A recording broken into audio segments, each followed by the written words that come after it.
Bandang malapit ng magtanghali mga kabalasiko. At bisita muna ako dito sa aking kubo. Galing ako doon sa farm ng aking parkoy.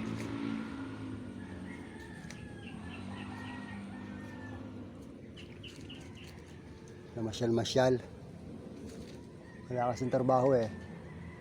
Isang 25 pa ang aming gawa. Kaya hanap-hanap muna ako ng sideline. Ngayon wala. Kaya pasyal-pasyal muna. Ito at medyo nalanta-lanta na yung mga damo sa aking sagingan. Ito sa kubo ko. Talab din yung aking pagkakabomba. Inabot kasi ng ulan eh. Pero nalalanta na. Ito ng malaki pagbabago. Yan. Na mamatay-matay na damo. Masisilaban ko to pagka tumindi ang init. Yan. Malaki pinagbago. Dati na mga nakatayo to sa pakasukal. Ngayon naglantahan na ng mga damo. Ibig sabihin na tumalab ang pagkakabomba ko. Yan yung aking isang punong saging ko natumba sa lakas din ng hangin dito sa kubo. Yan. At susungkitin ko na tong puso ng saging. Meron na ako ditong isang nakitang puso ng saging eh. Tapos na yun. Akin ang kukunin at panggisa mamayang hapon o kaya magataan. Ay,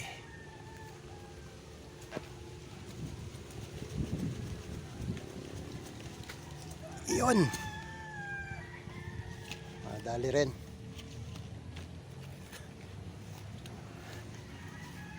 Opya, ganda-ganda, malaki-laki ito. Uy, matulong pa ng dakta.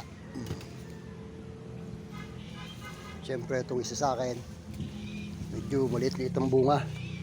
Ito, kinakain na rin ng ibon na hinog na. Akin na siyang iuwi sa bahay.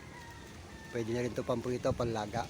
Maganda naman ang loob kaya akin na rin siyang titibayin. Hinog na hinog na. Nakain ng bayakan yung iba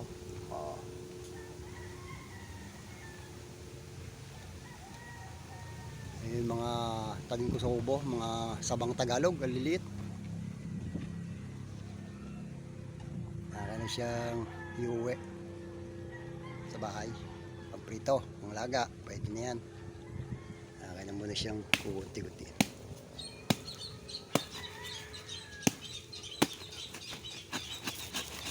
Hindi na maaaring hindi.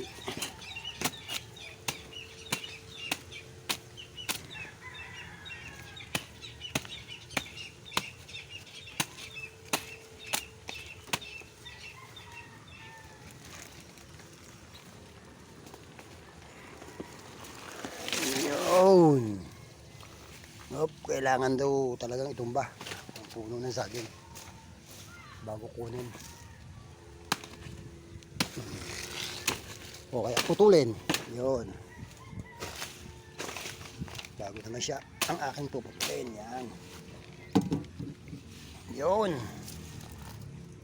Makakatipid-tipid ako ngayon sa pagbili ng saging ng saba. Kahit maliliit lang. Yan. Okay, akin na po siyang titilad-tirayan. Titiladin o pipilingin. Yan. Ang tawag dito sa amin, pipilingin. Nandito na lang muna mga kabalasiko. At pipilingin ko na siya at iuwi ko na to sa amin. Magtitira na lang ako ng konti rito sa kubo pang kain ng manok.